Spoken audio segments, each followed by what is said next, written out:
This episode is fueled by Mountain Ops, supplements to conquer more and crush your countdowns. Visit mountainops.com for all your supplemental needs. Fuel, recover, repeat.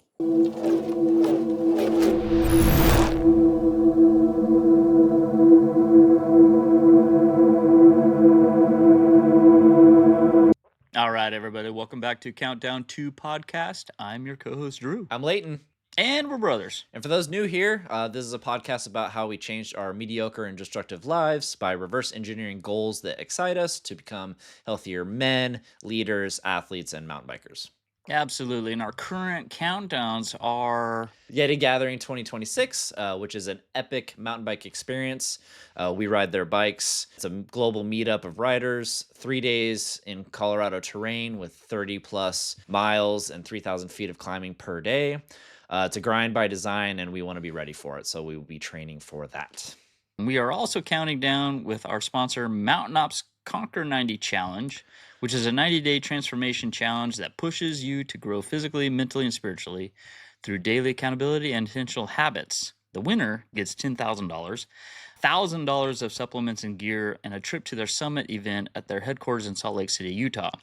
It started January 12th and ends April 11th. And in that, we are developing a series for the next 90 days of interviews with Mountain Ops athletes to hear their stories from past winners, ambassadors, and newbies. It's going to be an epic 90 days. And here's the episode. Good to meet you, Robert. Nice to meet you, Leighton. I've heard many good things. I can tell you the bad, too, if you want. Well, that's what this episode's about. Yeah. I got a book on that. Airing the dirty, not laundry. So, no, today on Countdown 2 Podcast, we have Robert. Welcome to the show. And for those that don't know you from the posts or from following our journey in Conquer 90 on the Facebook group, can you introduce yourself and tell us a little bit about Ruidoso, New Mexico? Did I say that right? Ruidoso? That was pretty good, man. That was pretty good. Hey, everybody. My name is Robert Coronado Sr., and I do live in Ruidoso, New Mexico. Been here 34 years. Love it. Lots of mountains, lots of trails, lots of hunting, lots of fishing. So really, really nice town, and a really good place to be when you're part of the Mountain Ops community, because you have everything that you need right in your backyard. Nice. It's like a natural jungle gym. Well, great. So, yeah, I'm excited. So we're recording this as Conquer 90 is heading into week 6, which is right about the time things start getting real for people. Before we dive into this year, can you take us back to 2024 when you first signed up, and what was your mindset going in? Yeah, so 2024 was kind of funny because I had been part of Mountain Ops and buying supplements and stuff for them probably since 2020, actually. 2024, I saw one of the challenges come up, and I decided, you know what? I think I'm going to do that. And I've always been big into sports, athletic, and challenges. I love challenges. I mean, any challenge out there I'll probably do unless, my wife tells me not to. But anyways, I took the pictures and I submitted the pictures.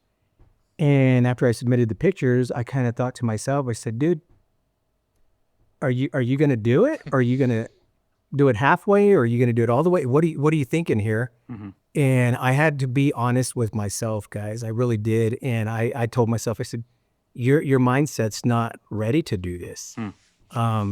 You're not in a place you need to be, because I've always done it either 110% or just don't do it at all.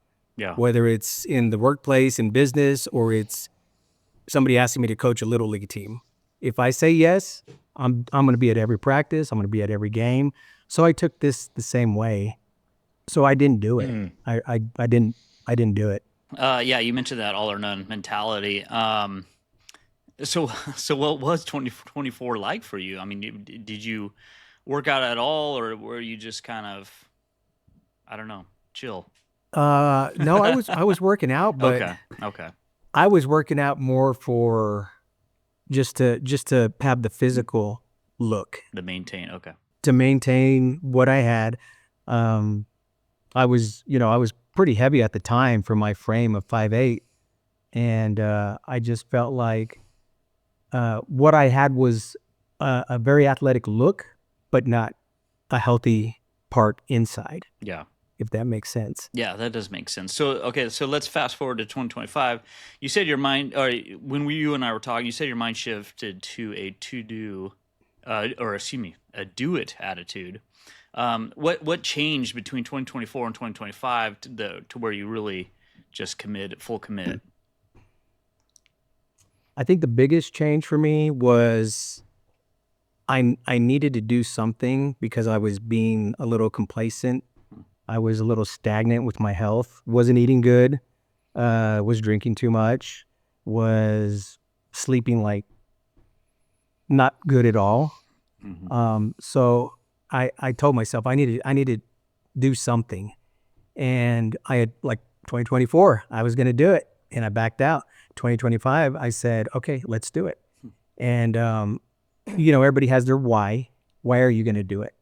And I had a lot of them, but I kind of broke it down to one why, and it was basically because I've been with my wife for 20 years. And she told me one day, she said, hey, you need to eat better. You need to maybe not have so many beers, maybe not do this like all wives do. Right. Yeah. But the thing that hit me was she said, me and the kids and the grandkids want you around longer. We want you healthy to where, you can see the grandkids grow up. You can see everything and still be able to, do things with them, take them fishing, take them hunting, do things in a healthy way. So I think that really opened my eyes as, somebody wants me to do it, not just for myself, but for them. And that really triggered the let's go. Yeah. That's awesome. That sounds like such a pivotal moment for you of aha, that kind of flipped the switch for you to get, actually go all in and commit. So that's great.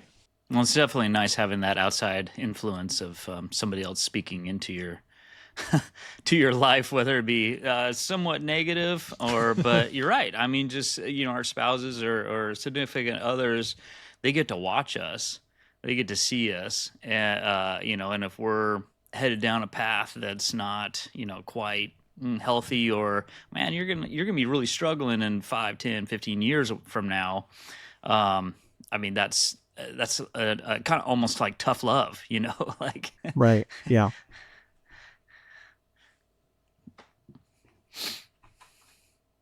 Mm-hmm. lay off me. Yeah. Yeah. And it's always, it always, when somebody that really cares for you and really loves you, it's coming from, when it comes from them and they see it, you might not see it. You might be like, oh, I'm good, man. I'm happy. I'm good. But when they see something that's not right and it comes from them, it kind of takes you back and you kind of put yourself in their shoes and say, what are they seeing that I'm not seeing? Because I think I'm good. And I did that, and I said, oh, I do kind of see what she's saying.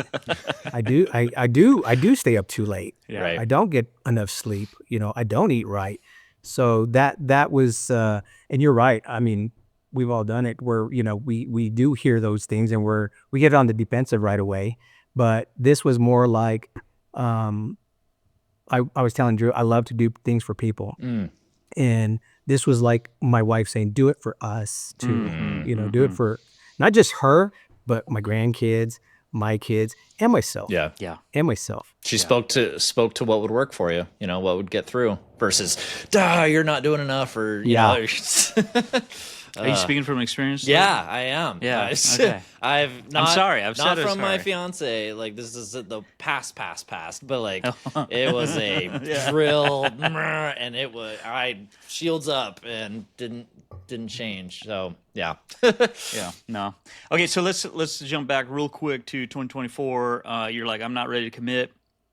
It sounded like in the conversation with you, it sounded like you were still working out. You found kind of just a just making it mentality, like just, working out to kind of, I don't know, keep off the boredom, so to speak. But I feel like with Conquer 90, with the challenge going on right now, we are getting into week 6. there's three outcomes. I feel like there's people that have quit. There's people that are just going next level, turning on the volume, pedal to the metal. And then there's people that could possibly just be right in the middle to where like, okay, you know what? I'm comfortably uncomfortable. I'm working out, which is different than what I used to do, but I just am kind of just, I don't know, doing the motions without really putting any more heart in it, if that makes sense. What would you say to them if they're just like, hey, Robert, I just need some advice. I'm kind of stuck in the doldrums here. I'm not, pushing myself anymore, but I'm also not falling off the wagon. Where would the encouragement come? Speaking from your past and then where you're at now. And it's my opinion. I mean, every person's different, and Sure. I'm not perfectly able to say what everybody should do. But from my experience, my own experience, I feel this was the time, especially last year. I was looking at my journal from last year, and I was looking at week 6, and it's headline is opportunity. Opportunity. And I remember last year when I looked at that and started doing journal work and stuff like that, I said, I'm kind of cruising now. I'm kind of cruising. My body's used to it. I can finally drink a gallon of water. Yeah. I It's no felt joke. like I was really getting the hang of everything. So then I was kind of on a cruise control, and I said, well, I could probably finish this out like this on cruise control. So I thought week 6, week 7, I think really, really was the big one. But week 6 is when I said, let's push a little more. See what else you got. See what else you can do. Whether it was physical, spiritual, with diet. I think I actually got an app in week 6 for diet, and I didn't have one before.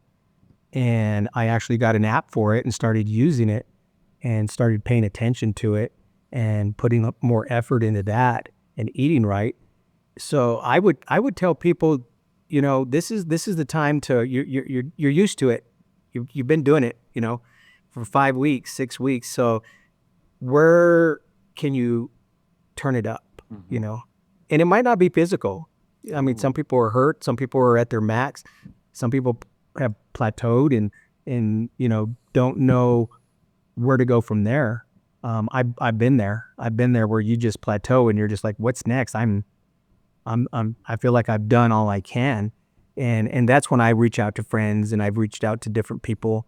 And I feel like, the community, Mountain Ops community, can reach out to people and say, hey, I'm kind of in a stuck mode. What should I do? And I know there's people out there, tons of people that'll say, hey, this is what I did. Right. And that's what I love about the community too. They don't tell you need to do this, and this is what I did. This is what worked for me. It might not work for you, but it worked for me. You can try it, and if it doesn't work, put it away. Sure. So I would really say start, if you're in the position and you feel whatever spiritually, physically, with health, even gaining more knowledge in your, career field or whatever it is, start pushing the envelope a little bit. Yeah. Because you'll surprise yourself. I always tell people I surprise myself still. I'm just like, dude, did you really do that? Or you read that whole book? Like you finished that book and you want to read another one? Who is this? Yeah. Right. Past the physical, like you said. Yeah. Yeah, exactly. So having that all or none mentality this time last year, how did that help you with your mindset, staying consistent and committed when, on the tough days? I think because I told myself all the chips were in, I said, I got to do whatever I need to do to make it work. But life happens, right? Sure. So sometimes things get altered and you can't do the workout when you want to do it.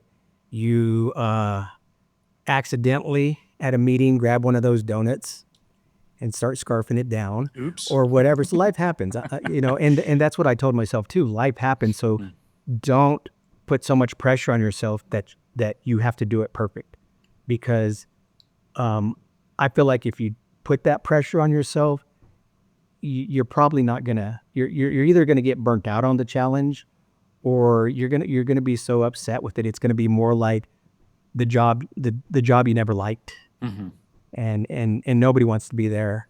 So I think I just kind of focused more on consistency and discipline. And if it was in the morning, I have late nights. So last year, a lot of my workouts were late. I mean, I'm talking like Oh, 9:30, really? 10. I think I was doing Wow. like some midnight workouts and stuff like that. And when I got home, I didn't want to do them, Yeah. but I would go in the garage, go wherever and start doing my workout. And then I kind of, it's weird because, and you guys have probably been here, but all of a sudden you're like, when did I start working out? Yeah. Like it just happened. Like you told yourself, go do it. And then you start doing it and you're like, oh yeah, I'm working out right now. I don't even remember, how did I talk myself into that? Yeah. And it's just doing it. And it can be anything from an hour workout, an hour and a half workout, a hard workout, to I've come home after, a really long day at the restaurant, and I just want to do sit-ups and push-ups, and I'll do 10 of each. And I'm like, okay, that I did something, movement, Right. Right. Well, yeah. And I mean, Leighton and I always talk about in past episodes where it's just like, just start. Just start, because that's 99% of the issue, and once you get to that point, it's so much easier to just keep going. So Yeah. And I love what you said about giving yourself grace when it's not, doesn't have to be perfect, It's when like, a donut falls in your mouth, oops. exactly. I hate that. But so you said last year week 7 was when you really turned it on. What happened during that week that helped you find value in the journey instead of just checking boxes? I think one of the main things that happened was, like I said, I got the app for my diet, and I started working out, and there was a lot of just motivation and just seeing other people doing it and seeing other people turn it on, and other people just, I'm like, okay, this guy, this girl, they've been doing it just as long as I had. Yeah. So that gives you, some of the motivation to create discipline. And I feel like if you have that, you can push yourself a little more, because you're like, this person's doing it, and this person's doing it with babies hanging off of them. I don't have that, So it's like, wow, that's That's next level. awesome, Yeah. Yeah. No, and I love that, because our whole goal here with wanting to encourage the current Conquer 90s is like, if I look at your Facebook page, it's like, man, Robert's been running all his life. I mean, he's just fit. He's going after every, challenge, and seems like it's like, oh, it's easier for him. I can't relate to that. But yet, when we really dig into your story, let's talk about your physical side. You had mentioned that, starting, you were about 210 pounds with a frame of 5'8", and that's oh my gosh, he was like that only a year ago, a couple years ago. Well, no, it would have been a year ago, right? And so then it just throws a whole new spin on it, and I think people can draw a lot of motivation and encouragement from that, because it's like, dude, Robert's killing it. He started out, like I did, or I don't want to say worse, but just like further. Had to do a lot more than I do. Okay, that's cool. He turned it up so I could do it too, kind of thing. So that's awesome. When you did start out at 210 last year, how did you honestly feel in your body at that time? Were you just like weighed down, stressed out, anxious? Because it's way more than just weight that we're carrying, obviously. Yeah, it was awful, man. It was awful. I've never been that heavy in my life. I mean, in high school, my main sport was wrestling, and all through high school, I was staying like at 119. Oh, dang! Wow. And that's, yeah. You were one of those scrappy guys that are. Those guys are scary, man. I was one of the little wiry guys, but I was strong, and I think when I was at that weight, I just felt so. I felt big, and actually I felt strong, but if you were to tell me to walk around the block twice, you'd probably have to go pick me up halfway on the second round, because I wouldn't make it. My cardio wasn't there, and I was very disappointed in myself.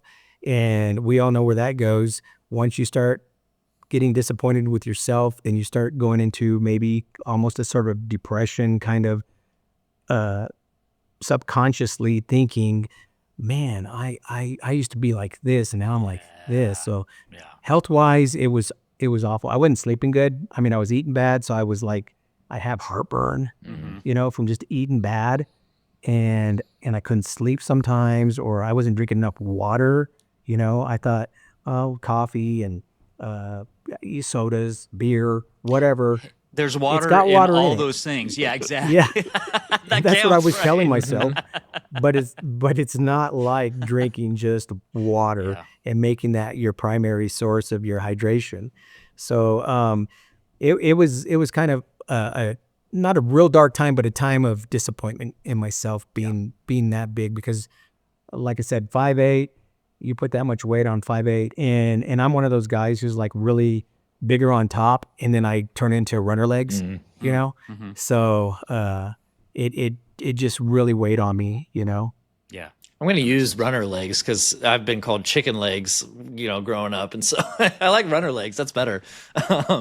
You've described yourself as big back then, as big and fit, rather than muscular and healthy. In your mind, what's the difference between those two? I think big and fit is just you're big and you look muscular, but you're really not muscular. It's and a lot of it is water weight. A lot of it is water weight, and not just from water, but just retaining water. And a lot of mine was inflammation. I mean, it was just like I was just swole, but not in a good way. And Swollen. yeah, like the bad swollen, like an injury or something, Yeah.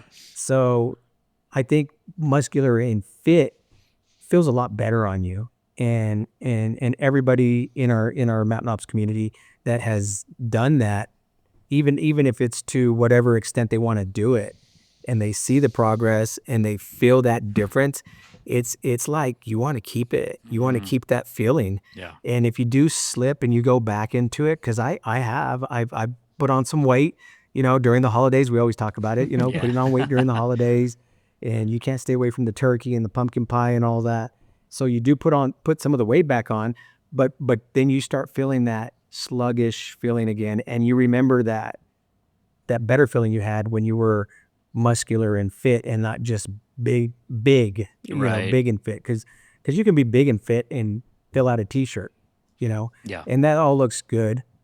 But I mean, when you start getting my age, I'd rather be skinny with no muscles and healthy and be able to have cardio. And so I don't even, I don't worry about trying to get these big muscles and everything else. I just want to be fit. But surprisingly, sometimes the muscles come with it. Sure. Yeah. Right. It's Even if amazing you're- how that works. So you also mentioned eating poorly and drinking a lot. With last year, changing your lifestyle, changing everything to keep up with your activities. What habits were the hardest to break when you began taking it seriously? I think all of them, honestly, you kind of had to put each one in their own compartment Sure. and kind of battle them one at a time almost, because if you try to do it all at once, it's overwhelming. So I think I kind of took the diet part and the going out and drinking or going out to an event and drinking, and just saying, okay, we need to let's work on this part, and then when you start working on each part, in my opinion, you start working on the whole thing together. Because usually when you go out to a function, whether it be an event or something, or even at your house or family get together, there's gonna be food and drinks, but you get to choose which food usually you want, and you get to choose what you want to drink. Yeah. So the choices you make were the big part of saying, okay, this is how I'm going to take care of it, is make those choices that are going to help me on my journey to where I want to go, even past the 90 days. Yeah, no, it sounds healthy too, to where that's going to stick past the 90 days too. And with those choices, you are now at 169 pounds, which is an amazing dramatic shift. So kudos. Beyond the number on the scale, what changes have you noticed in your energy, sleep, overall performance, and what was one of the most surprising changes that you weren't quite expecting? Ooh, nice question. Yeah, I like that one. Energy, way more energy, way more energy. Sleep has been way better. And I think I get the best sleep now when I do a workout and I do the sauna and I take shower and I go to bed. I mean, I don't feel like I was like, how was I missing all this? Like Right. I'm actually sleeping and I'm not like tossing and turning or anything like that. Remind me what the other parts were. Oh, Like, no worries. Was there a change that surprised you that you weren't expecting? I think the biggest surprise for me when I started doing all this was I could actually, and a lot of people who've gone through like just putting on good weight and losing the bad weight or whatever, was I could actually see my neck again. That sounds weird, no. but it's like it. true because me and my wife, we go back to pictures like 5 years ago, 6 years ago, and she's like, your face was so round and you had no neck. Yeah. And I look, I'm like, you're right. You're right. I was kind of like just puffy, Yeah. but that was kind of surprising. I was like, wow, I actually have a neck and my face has, it's not so round anymore. But that was kind of surprising to me because when you go back, especially looking at pictures and you see that, because we were just talking about this today and I told her, I said, I wasn't surprised doing the Conquer 90 last year with a lot of my pictures, but when you're looking at your own picture, you don't see it really. And we were doing, I think month to month, every month we were doing pictures. So I would do my pictures and I tell my wife, I'm like, I don't see a difference. And she goes, oh yeah, there's a difference. I'm like, really? And she goes, there's a difference. And then the next month, I'd be like, there's no difference. And she's like, there's a difference. And after it was all said and done, and you look at the very beginning to the end, I even told myself, I was like, oh, there's a difference. There's a difference. There it is. Looks, I look so much healthier and feel so much healthier. And she said the same thing. She said, yeah, there's a big difference. So you surprise yourself when you go back and look at some pictures and then you look now. Yeah. And like I said, sometimes, it's not all just about how you look. It's how you feel. Sure. That's one of the main things is just how do you feel? How do you feel when you get good sleep? Yeah. You go to work, you do better, you're a better leader. How you feel when you have more energy? You can play with your grandkids. You can do things around the house. You can, have energy to go work out. So there's always the pluses you get from doing all the hard stuff. Yeah. And you mentioned surprising yourself, and I'm in prior conversations with you, you're like, I'm not a runner. Yet on the Facebook group, you're like always running. But then the crazy thing is, you were talking about like, I'm planning on doing the Baton Memorial Death March. Is that? And that's coming up in March. And what from not being a runner to running, and then obviously this is next level. It's not even next level in my opinion. It's like next level. Like, how'd you get from there to there, or way out there? I started running last year in March and I didn't like it. I didn't like it at all. Right. And I told my wife, the first race I ran was in March. And I told her, I said, I'm never going to do that again. I said, there's no way. I said, that was not, I didn't like it. And so, but I kept running. And then after the race and everything, I kept running. And then 15 races later in 2025, I'm like, maybe I do like this, maybe I do like this. So then I kind of set some goals for 2026. And I said, I want to do 10Ks. And there's so many people in our Mountain Ops community that, that they just do crazy miles. They do crazy miles and they do a lot of, and they do races too. they do races too. So I think, you just have to know where you fit in, because, sometimes you don't fit in with, I can't do, I can't run, 18 miles every day. Yeah. And I say that, and who knows, maybe one of these days. But now you say it. because I said the same thing about a 5K. I'm like, I could never run a 5K. So with Baton Death March, I saw it come up, and I was like, I want to do that. And I like to do the races that really have meaning, and I like to do the ones that are hard. And this will be the first really, really hard race I've done. And I know I'm smart enough that I know I'm not going to hurt myself. I'm not going to, I don't want to hurt myself. So I'm smart enough to know when that time is, if it ever happens. Yeah. But I just really want to do that one. Yeah. Okay. So for our listeners and others that don't know what that is, can you explain that, the event? Sure. So it's a memorial run for American and Filipino troops that were in World War II. And there was 75,000, I believe, altogether that were captured in a battle there. And they had to march 67 miles with no food, hardly any water, to basically these POW camps. And there was like thousands. I think I read like 10,000 that didn't even make it. Yeah. And 66 miles. I mean, and who knows what conditions, Sure. I mean, if anybody ever gets a chance, you should look at it. It's really, really a great story. And it shows just the grit, and it shows, how our troops, our men and our women, they do all the stuff for us and give us those freedoms. But it takes you back to that, to like sacrifice. I mean, the sacrifice was just crazy for the ones who made it through. It's like, wow, how do they do that?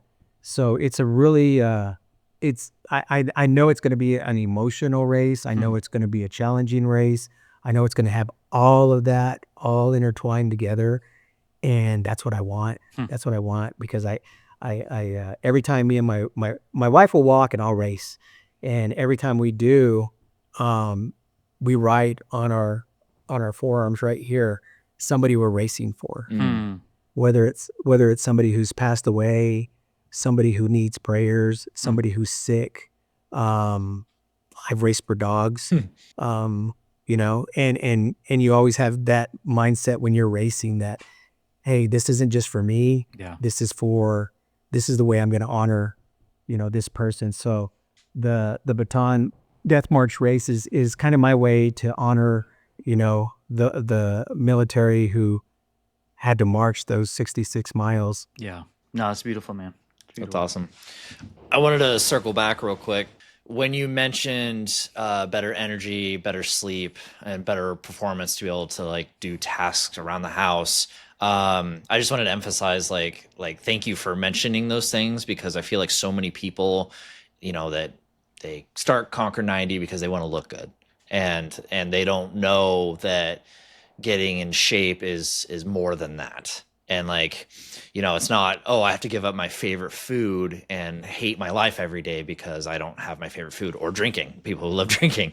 It's like you feel so much better and you're happier as a result. And then, like you said, the muscles are an added benefit. So I just wanted to throw that out there. But for someone who says that's just not for me, I'm not a runner, I'm not disciplined, I'm not consistent, how do you challenge that identity for people that have that mindset now?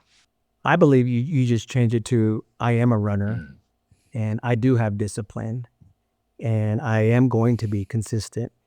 And you just got to flip it to a more believe it in yourself, believe it. And when you say it, the more you say it, because I used to always say that I'm not a runner. I used to tell everybody, like, oh man, you're running all these races, you're doing this for a charity race, doing this. And I said, yeah, but I'm not a runner. And I said, to myself before, I'm like, but I am a runner, you know? And I used to always say that I didn't like it. And in the beginning, you don't. You feel like you're fighting for your life, trying to get air, first of all, you know, and everything hurts if you don't do it, but it takes time. Yeah. It takes time. I mean, I started running last year in March, and I'm still like barely learning some of the things and getting comfortable to where I can run and I can actually enjoy the outdoors instead of trying to figure out how to get air in my lungs.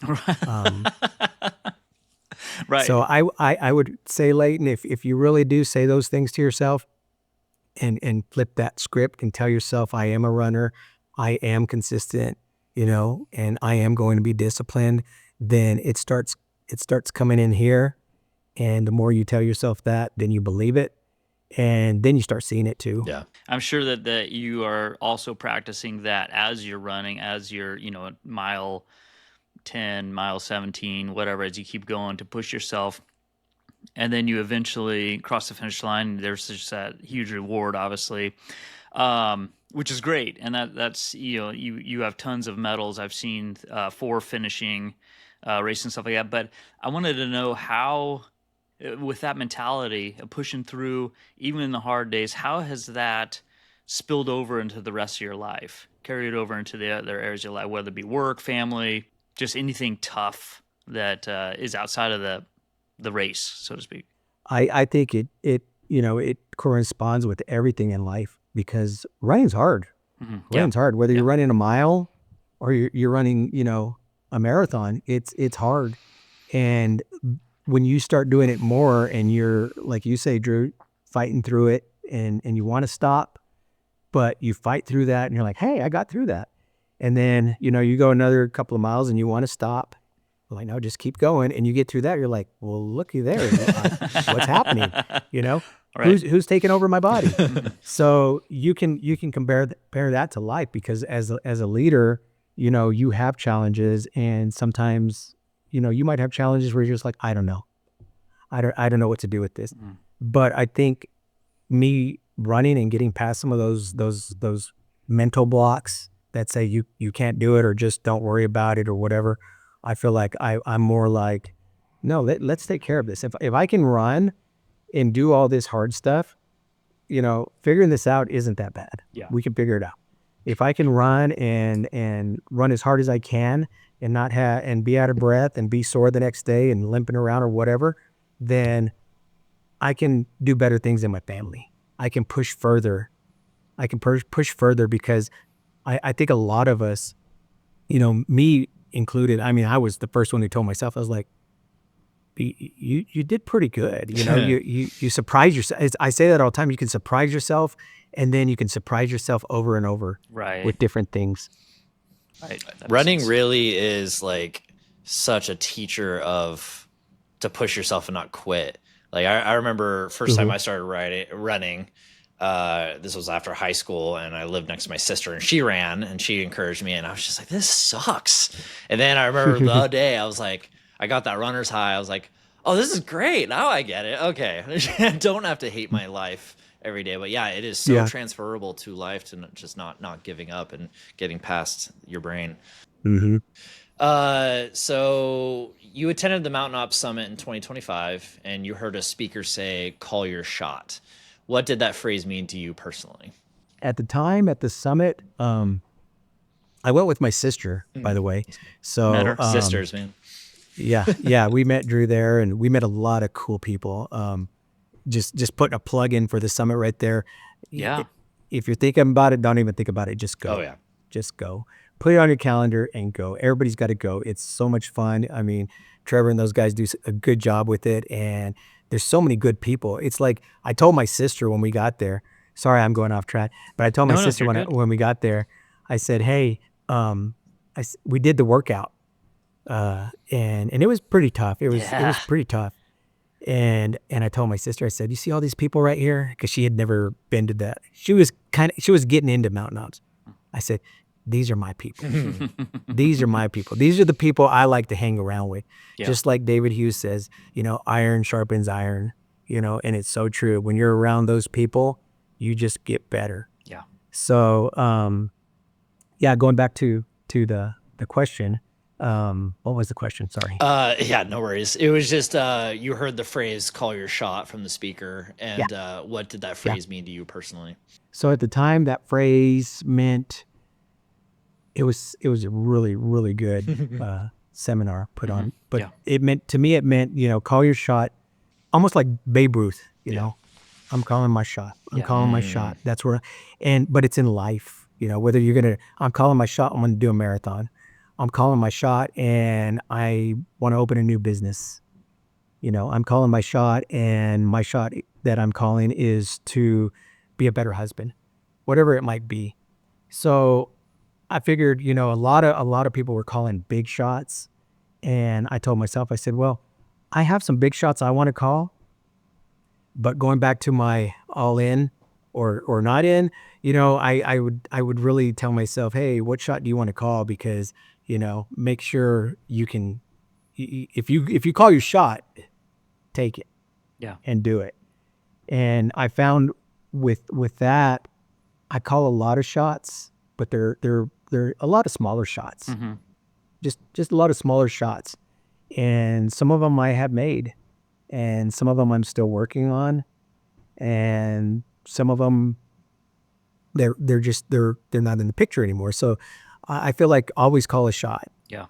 Just like Ben said, always call a shot, call your shot, because when you put it out there, I feel like then you have something that you like, like I said, like Babe Ruth, Yeah, I mean, he's calling a shot. I mean, if he doesn't at least hit the ball, then it wasn't even close. Yeah. So that's what I got out of that. That's great. You're being intentional about your actions. You're not just moving to move for the sake of moving. You're moving for a purpose. Yeah, and Ben, the speaker at that. Who was it, Drew? Ben Kajar. Is that how you said the last name? I think that's how you say it. Something like that.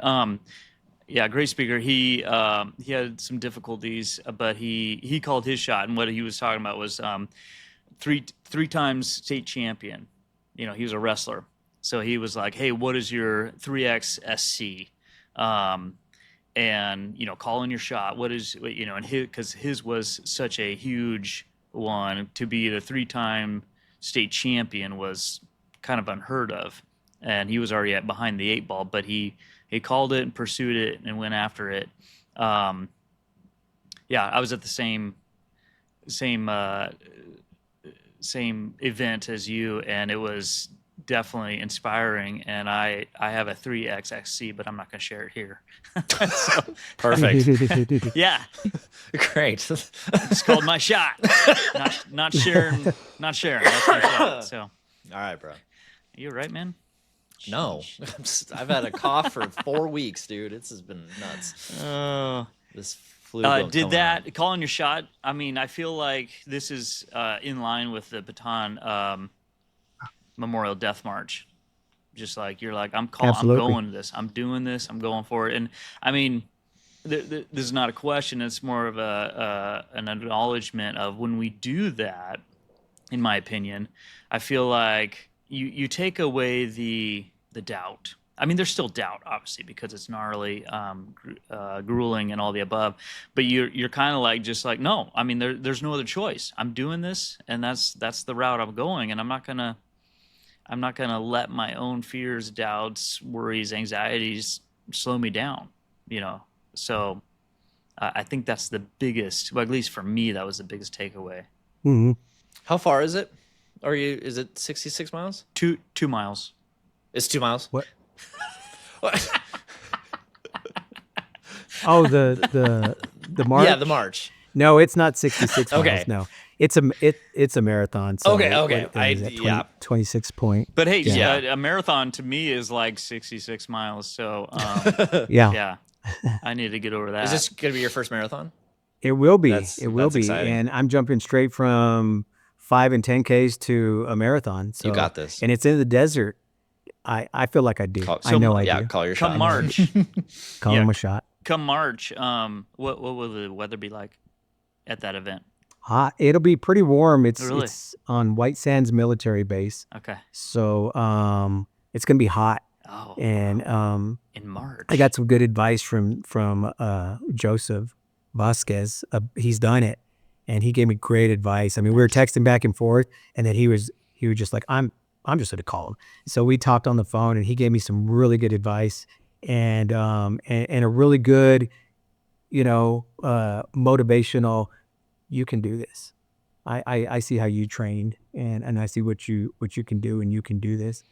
And that was a big, okay, if he said I can do it, then there's really that just mindset of I can do this. And I will. I'll finish it, but it's going to be hot. There's a sand pit. He said about 2.5 miles of just nothing but sand. Wow. That's a long, that's a big sand pit. That's a long sand pit. Yeah. So, I mean, you got it, bro. But he's, and with his advice and some of the things he said, hey, do this, do that, make a playlist because you're not going to get service out there. Take this for food, plenty of water, wear a long sleeve. It's cold in the morning, all this stuff. I'm just like, oh, I got a good start on this, because before I was kind of like, man, what am I getting myself into? Because a lot of times you can get yourself, I mean, you guys doing biking, you can get yourself into a predicament where you're just like, I didn't prepare. Yeah. Maybe physically I'm prepared, but as far as, tools and equipment and skill level, nutrition. Yeah. And that could be it too. I feel like with calling your shot, it's also goes hand in hand with identifying what the things you need to hurdle over for this new challenge. Cause this is a big sacrifice of endurance and grit for you. And it sounds like by getting confirmation from Joseph, that really helped you to be ready for those hurdles. Was there anything else that you think that helped you identify the hard things that you're going to face and how to do it? Yeah, I think doing some of the races I did last year, when I did a couple when I wasn't feeling good. I did one where we just ran in grass, wet grass. And it was awful. It was just awful. There were so many people there that the body heat was, you could feel it projecting off the grass because you were like elbow to elbow. And my sister ran that one with me, and it really sucked. So there's been a lot of races that I've done where and there's been some I didn't want to do. And I said, you know what, you're going to do it. Just get out there. And once you start, then you're into it. But I think, like you said, with Joseph kind of telling me, hey, this is what it solidified in my mind that, I can do this. And then just the fact of the motivation of knowing what it's all about. Yeah. And knowing what you're doing it for. Cause I love those kind of races.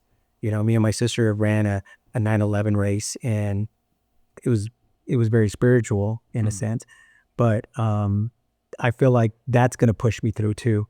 You're just seeing all these military guys out there with, 35, 40 pound packs that are going to be passing me, they're going to be passing me. Right. And to see, and remember all the people all the men that had that sacrifice going through that. So, that'll definitely push me too. Yeah.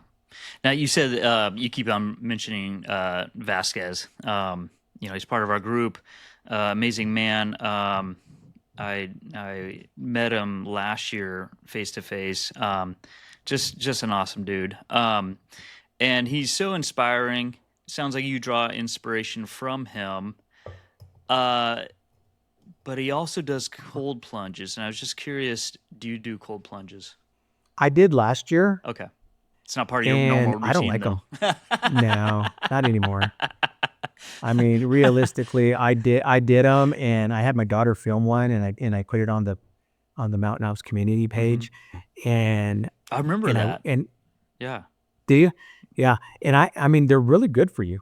They really are, but I just can't give that 110% to a plunge. Yeah. I'd rather do a sauna, and I know combined, you benefit, like nobody's business, but I just found out I'm like, I don't want to do a plunge. And I know this summer I'm going to set it back up and I'm going to do it again. But the thing last year was I was doing it in the winter too. Yeah. And I was getting used to it. So I probably just need to start doing it again, honestly.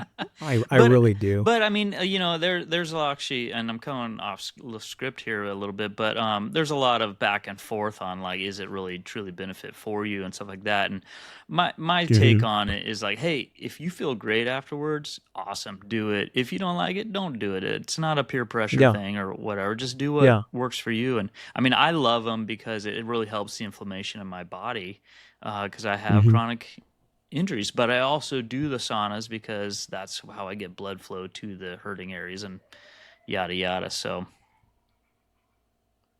yeah. Layden, do you do plunges? No. No, I've done them before and I don't love them. And well, you got to do them at the Mountain Ops event, by the way. I'll do it. No, it'll be fine. Sorry. Also just some of the like studies about it, I'm like, nah, I don't have to do it, but I think I like the discipline side of it too.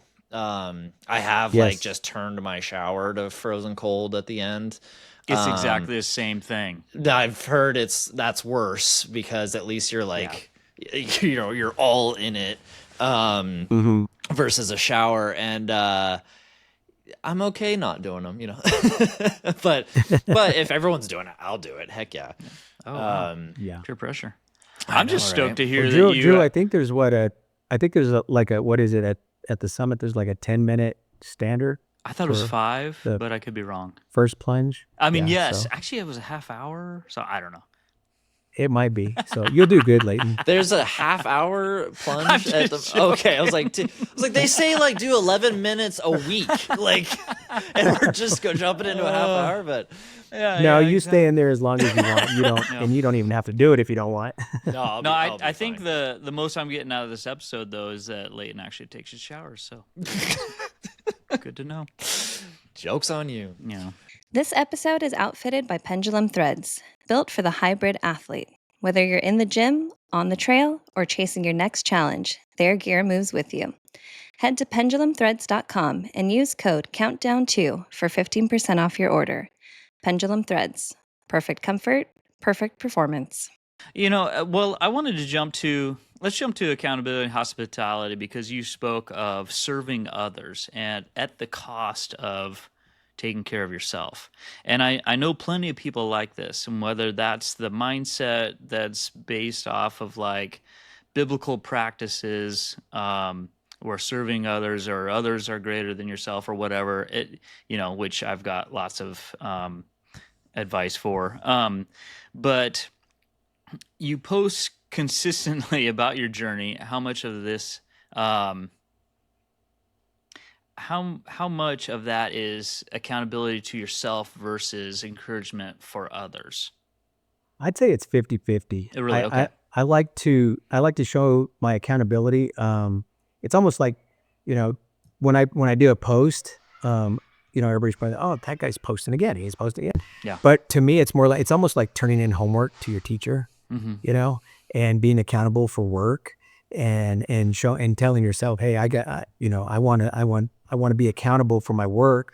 So this is how I do it, because I can not post, but at the same time, I feel like I want to encourage other people, but I've had so many people encourage me. Yeah. And I've had sometimes I'll see a post on there and I'm just like, man, that really, that hit me, that hit me. And there's a lot of them like that. So I think it's just so good. And you don't have to. I mean, there was last year, I didn't do it as much. And I think the first time that I did just the pictures and I wasn't even part of the community. Yeah. But I feel like if you want to post. If you don't, that's fine. It just depends on how you feel. There's a lot of times that I'll do my workouts and I'm just like, oh, I didn't post my workout or whatever. It's okay. Yeah. But like I said, to me, it's an accountability to myself, accountability to our Mountain Ops family as well. Yeah. To let them know, hey, I'm chugging along right there with you. Yeah. We're all doing the same thing. We're all we're all on the same journey, and we can feed off of each other, and we can high five each other. Yeah. And virtually. give each other love, just show everybody that, hey, because there's just, I feel like that's what everybody needs. And like I told you, Drew, I like to help people. I really do. It's in my heart, and I love people who help other people as well. And it just comes naturally. I don't know who I got it from, my mom or my dad or who, but it just comes naturally. Nice. I love that. I love when people post when they're going through a hard time too, because then we know, like, because the hard part with the Facebook group is that if you're not posting, it's kind of out of mind, out of sight. So it's not like we know to reach out, like versus in a physical gym community, if someone stops showing up, you see it. So you're right away, and you could reach out. So I love it when people post that they're going through a hard time, so we can all encourage them. And so you've said hospitality is your gifting, being supportive, bringing out the heart in people, encouraging your employees and managers. How has your personal health transformation impacted the way you lead others? Ooh, I like that. That's a good one. Thank you. That's a good one. I would say it's made me a better leader, because when you physically feel great, not just good but great, you have confidence. And if you know how to use that confidence in a good way towards your management or your career or whatever, then it's just going to get better. It's just going to get better. And I think that's one of the biggest things is I feel more confident about myself. I feel like I have more direction. So it spills over into, okay, let's, who else can we make feel like that? Who else can we get on that, like you said, Leighton, runner's high that have never felt it, and really show them, hey, this is how you can feel, and you become confident. You're better with your family.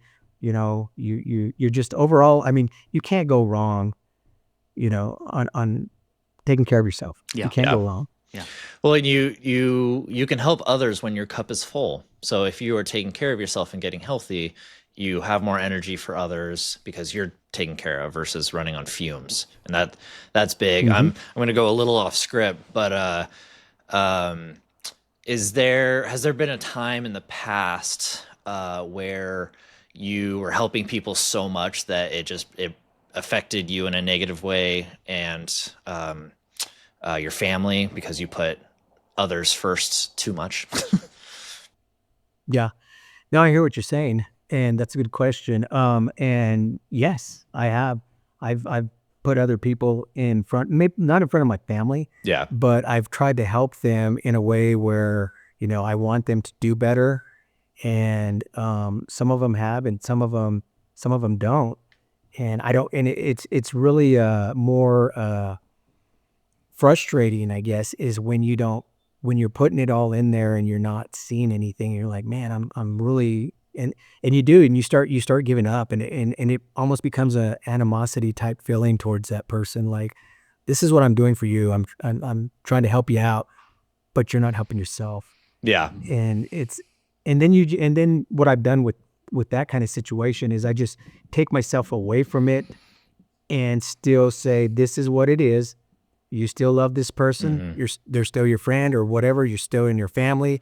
So you're not going to be able to get to what you want out of it as far as them helping themselves. So, I've actually had that happen a few times. And when you want to help people and you don't see the outcome like you want, they're just not helping themselves, whether it's helping them with a job or with a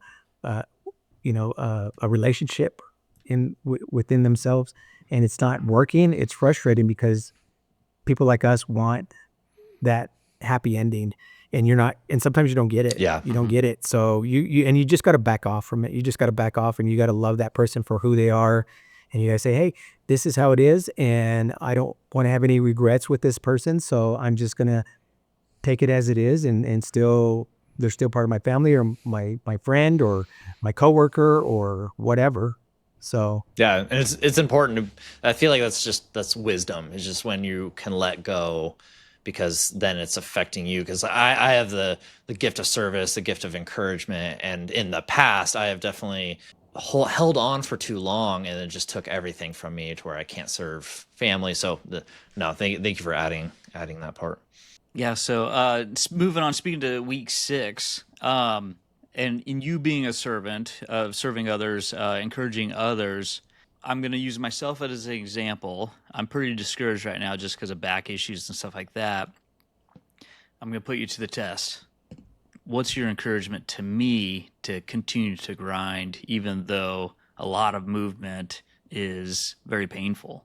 I'll tell you what, I saw your post last night and I was like, wow, because a lot of people, they would have just said, they would have disappeared as far as on our Facebook page, Yeah. because that's something that, if you've had injuries and they're injuries that are out of your control, like, and the injury starts to affect your personal life and your goals, that's hard. And I was happy to see you on that elliptical, man. I ain't lying. That was cool. That was cool. I'm still I on was the like, look at fence this if guy. I'm still on the fence if it's gonna help or hinder. So Yeah. But hey, you were doing it. Yep. You were doing it, and that's what matters. Is you got up there and you did it, and your message was good. Loved the message. And if I was to tell you personally, keep doing what you're doing. I mean, you're an influencer in our group. I'm sure you're an influencer for your brother, as well as he for that's you. on the fence too. I'm not sure. I knew Our that other was brother. coming. I knew that was coming. Our other brother, yeah, 'Cause me and my sister are the same age. But I love it. It's great. So, but no, I would say just, I mean, I told my wife, and I've seen it before, but I think I've seen you say it first, and you said, control what you can control. And I was telling my wife that, and she said, I like that one.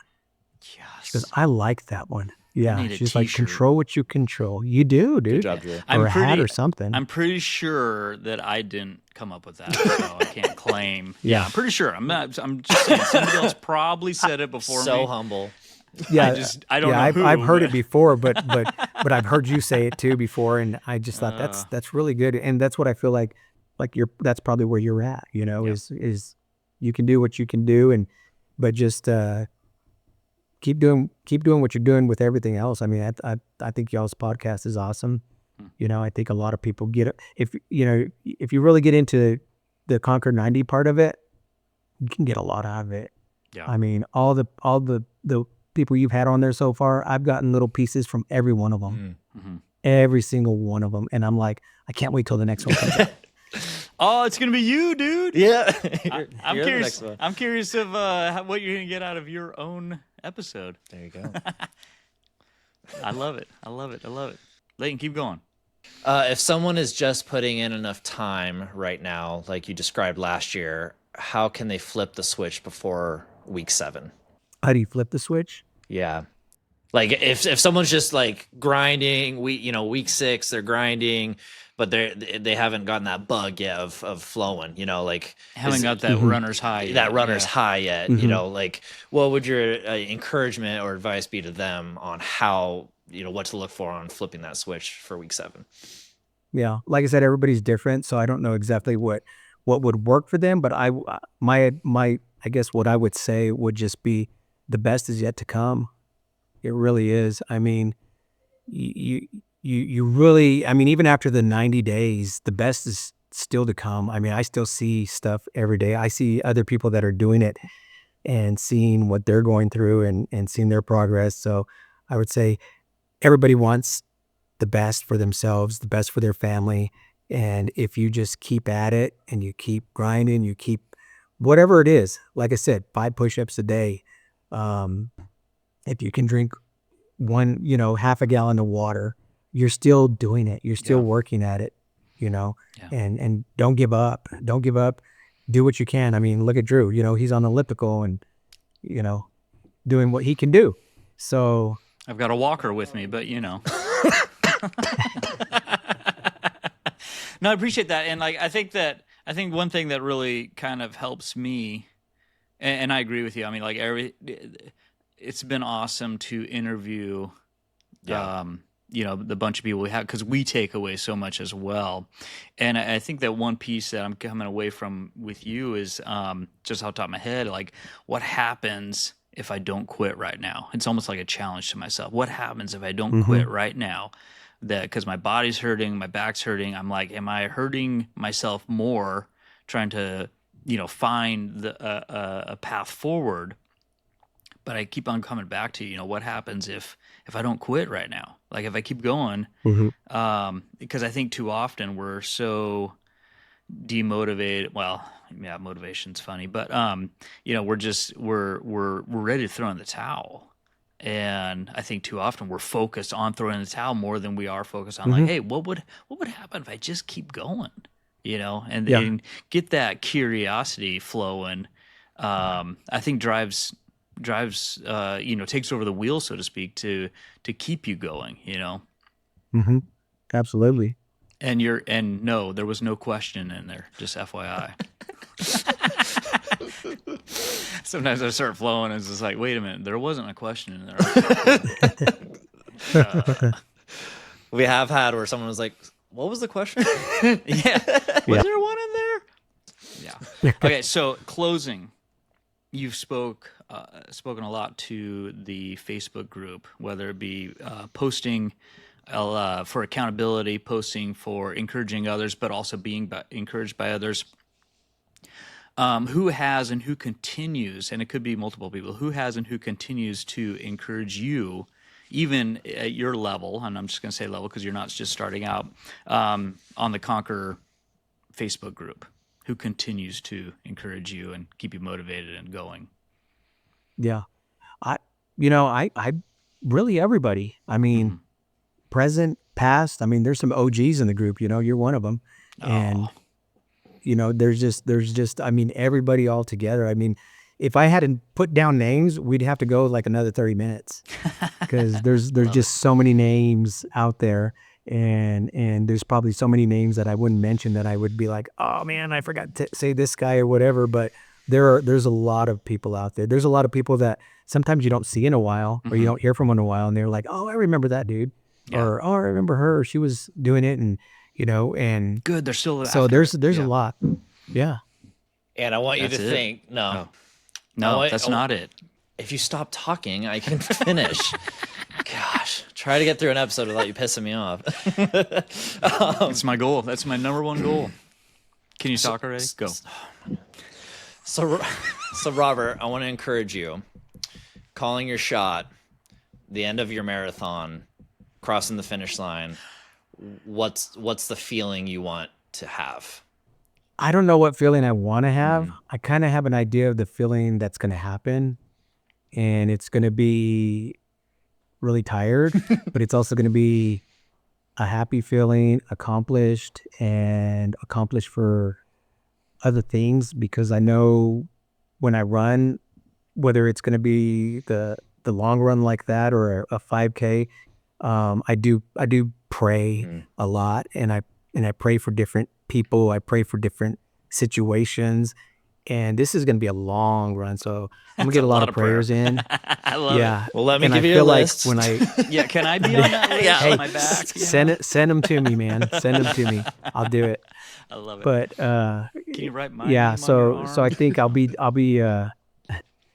just happy about the whole thing. I mean, it's going to be something that the way Joseph Vasquez told me, he said, it'll change your life. It'll make you feel different when you accomplish that, just because of all the stuff that's in it. It's not just a normal race. Yeah. There's a whole lot of stuff in it that that's emotional and going to be hard. You're going to want to quit.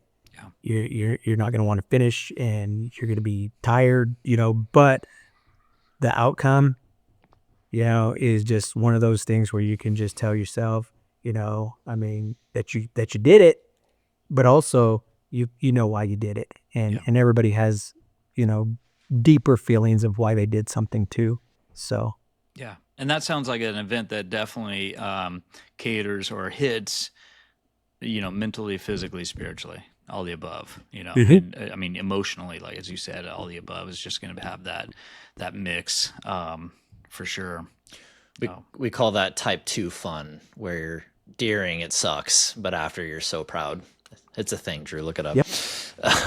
Oh, wow. Wow. Yeah. I thought you were going to type 2 diabetes, but anyways. Someone on the Facebook group said that yesterday Oh, did to me. they? I was like, because I was like, I bet the guy that lost a ton of weight from last year, I was like, I bet you don't regret choosing the hard stuff. And he was like, I don't know, the 8-mile run I did on Sunday sucked. And I was like, we call that type 2 fun. He's like, better than type 2 diabetes. And so, like, amen, brother. Amen. Oh, we're trending. All right, cool. Yep. Well, hey, Robert, we appreciate your time. Yeah. We appreciate your insights. We definitely appreciate you on the Facebook group, encouraging others, motivating others. And it's awesome now to see all you've gone through. And I mean, obviously we didn't touch on a lot of it, but from where you were to where you are now, super motivating. And I think that people are going to get a lot out of your story just based off of you. I mean, like, even just the mentality pieces of like, oh, I'm not a runner. No, change that, flip that script, kind of thing. And all of a sudden you're doing these death marches. And we're excited to see you at the Conquer 90 Summit, or Mountain Ops Summit, I sure. guess. And is your sister coming this year again? That's the plan. Cool. Okay. Yeah. Are you So- bringing your wife? I don't think she wants to go. Okay. And She's heard of just Eric for the McCormick. fact that we drive, and it's a long drive Oh, really? from, Okay. from New Mexico. Yeah. I think Yeah. it was like 12 hours Oh, or yeah. something. That's a good one. But we kind of make it a brother-sister trip, because love then that. we can catch up on everything. You can True. catch up on everything in 12 hours, So- Whether you want to or not. Exactly. Oh, we're going there. Oh, crap. Yeah. So, Well, I just wanted to Thank you guys for having me, though. I appreciate Yeah, it. This was fun. I wanted to say thank you for what you said about praying during your long runs, because I just took so much from that, and I'm going to be using that for my long climbs. So I appreciate you Awesome. majorly. So, all right. Thank you, listeners, for listening. Tune in next week, where we'll have another guest. And I think that this is really important in continuing our story on Mountain Ops, the Conquer 90 Challenge, pushing yourself past what you think possible. And we're thankful for our guests, such as Robert, stepping in to really encourage us. I mean, I'm ready to go run, even though I can barely move. So thank you again, Robert, and we'll see you on the flip side. Subscribe, and you will be right. notified of new episodes. So thanks, Robert. Thanks, Like Drew. it. Thank you. Oh, thank you, Leighton. Okay, I'm gonna go hang out with my kids. Yeah, all right. See you guys.